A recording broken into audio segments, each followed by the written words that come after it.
Hello students. तो चलिए आज जो टॉपिक हम पढ़ेंगे उसका नाम है इम्पोर्टेंस ऑफ कोऑर्डिनेशन। पिछले वीडियो में हमने फीचर्स ऑफ कोऑर्डिनेशन के बारे में पढ़ा था। अगर आपको वो वीडियो देखना है तो मैं उसका लिंक डिस्क्रिप्शन बॉक्स में दे दूँगी। तो चलिए शुरू करते हैं। तो पहला पॉइंट जो है, पहला इम्पोर्टेंस है ग्रोथ। अब पहले देखते हैं कि यहाँ लिखा क्या है, फिर हम लोग इसके ऊपर डिस्कस करेंगे, ठीक है। सबसे पहले लिखा है कि as time passes organisation grows in size resulting in an increased volume of work there will be numerous employees to handle the work which are hired from different departments. At times, the departmental goals are considered more important by them as compared to the overall goal of the concerns. So, coordination of activities is useful in unifying all the people together to focus on just one goal. ठीक है। ये point कहता है कि जैसे किसी भी organisation को अगर हम देखें तो उसका पहला मोटिव क्या होता है, सर्वाइव करना, फिर प्रॉफिट करना और फिर ग्रोथ यानी कि अपने बिजनेस को एक्सपैंड करना। ये चीज़ हमने फीचर्स ऑफ मैनेजमेंट में भी पढ़ा था कि सबसे पहला जो होता है, देखिए किसी भी बिजनेस का सबसे पहला मोटिव क्या होता है, सर्वाइवल। जब मार्केट में वो सर्वाइव कर जाती है फिर उसका होता है कि वो प्रॉफिट जनरेट करे। जब प्रॉफिट जनरेट होता है तब फिर वो ग्रोथ के बारे में सोचती है, ठीक है, यानी कि अपने बिजनेस को और एक्सपैंड करने के बारे में सोचती है लॉन्ग रन में। यहाँ पे शॉर्ट रन की बात नहीं हो रही है, लॉन्ग रन की बात हो रही है। तो समझिएगा कि जैसे जैसे जैसे ऑर्गेनाइजेशन जो है वो बड़ा होता है वैसे वैसे ही वहाँ के एम्प्लॉयज़ भी बढ़ते हैं। एंड वही चीज़ यहाँ लिखा हुआ है, एंड जो भी एम्प्लॉयज़ होते हैं वो different background, different interest and different work experience के साथ आते हैं। तो ये डिफ़िकल्ट होता है उन सभी के एक्टिविटीज़ एंड एफर्ट्स को इंटीग्रेट करना, यानी कि साथ में लाना। इसीलिए ये इंश्योर करना ज़रूरी होता है कि हर एक इंडिविजुअल का एक कॉमन गोल हो जो कि ऑर्गेनाइजेशनल गोल हो जिसको वो अचीव कर सके, ठीक है। सो कोऑर्डिनेशन हेल्प करता है जितने भी एम्प्लॉयज़ हैं एज वेल एज जो ऑर्गेनाइजेशन और एम्प्लॉयज़ के गोल्स को हार्मोनाइज करने का, ताकि उन दोनों का जो कॉमन गोल है यानी कि जो ऑर्गेनाइजेशन का कॉमन गोल है वो अचीव हो सके। तो यहाँ पे ये पॉइंट आई थिंक आपको क्लियर होगा ग्रोथ क्या होता है।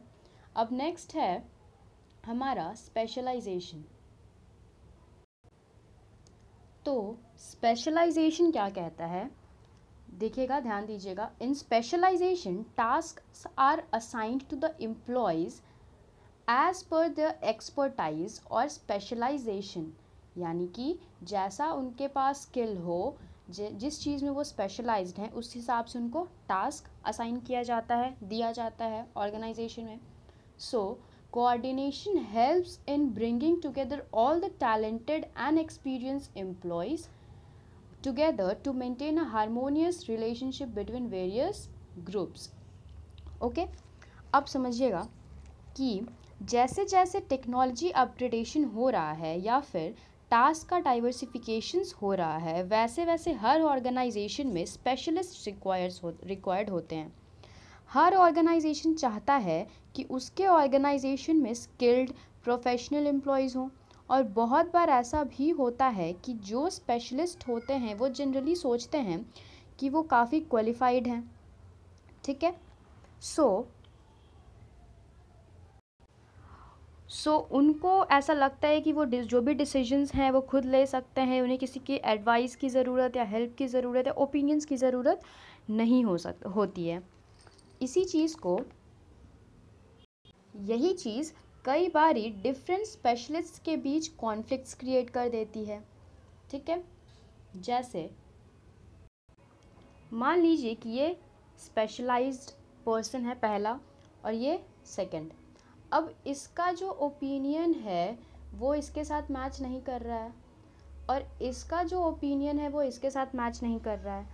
सो जब मैच नहीं करेगा ओपिनियन तो ये क्या रिजल्ट देगा, कॉन्फ्लिक्ट या डिस्प्यूट्स हो जाएंगे उन लोगों के बीच, और जो ऑर्गेनाइजेशन का इन्वायरमेंट होता है वो भी खराब हो जाता है। बट कोऑर्डिनेशन जो है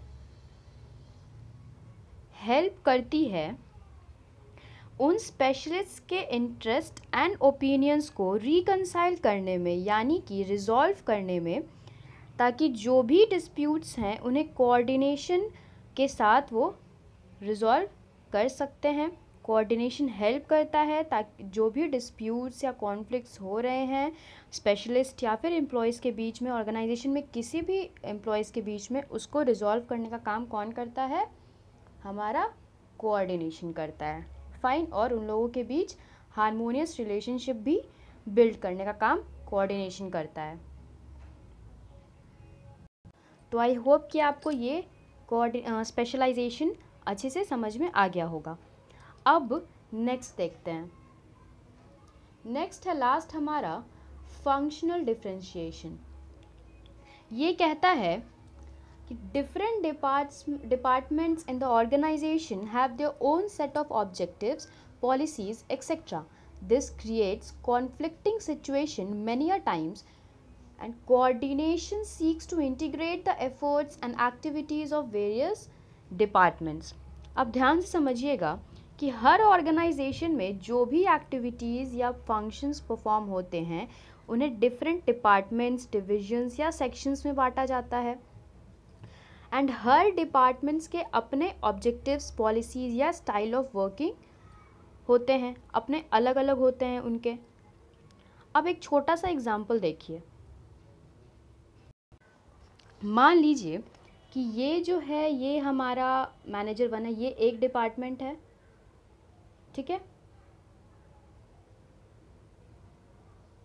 ये एक डिपार्टमेंट है और ये डिपार्टमेंट नंबर 2 है, ठीक है। अब इस डिपार्टमेंट का, हर एक डिपार्टमेंट का एक मैनेजर होता है, तो इस डिपार्टमेंट का जो मैनेजर है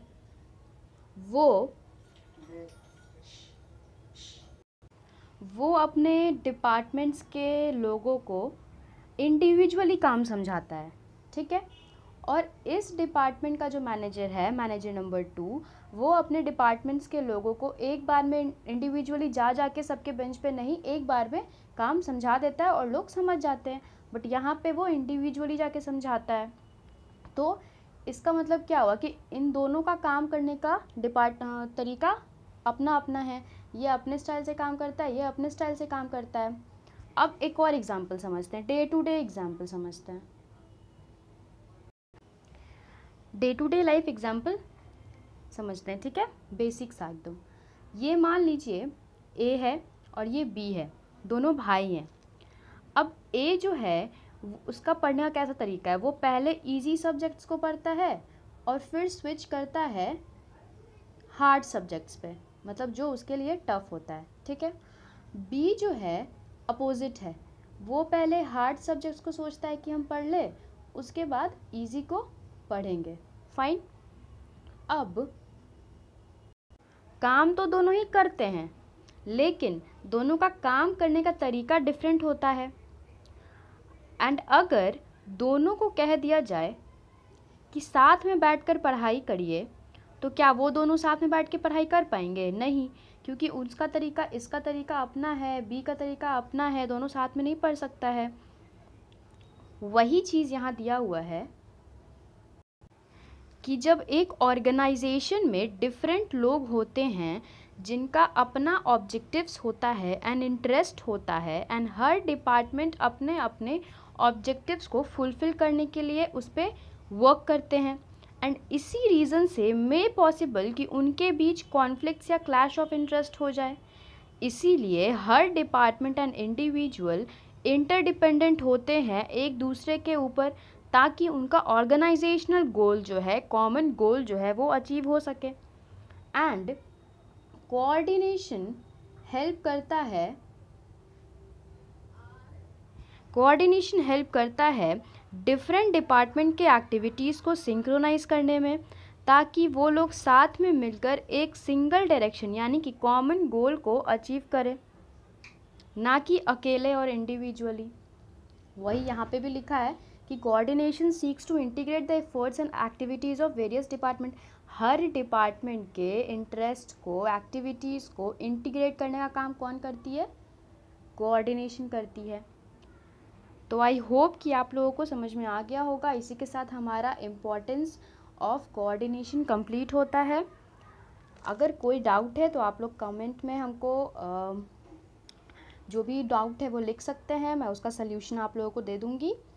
सो आई होप कि आप लोग को समझ में आ गया होगा। अगर आपको वीडियो पसंद आया तो प्लीज़ इसको लाइक कीजिए, सब्सक्राइब कीजिए, क्योंकि इससे हमें बहुत मोटिवेशन मिलती है। And thank you very much.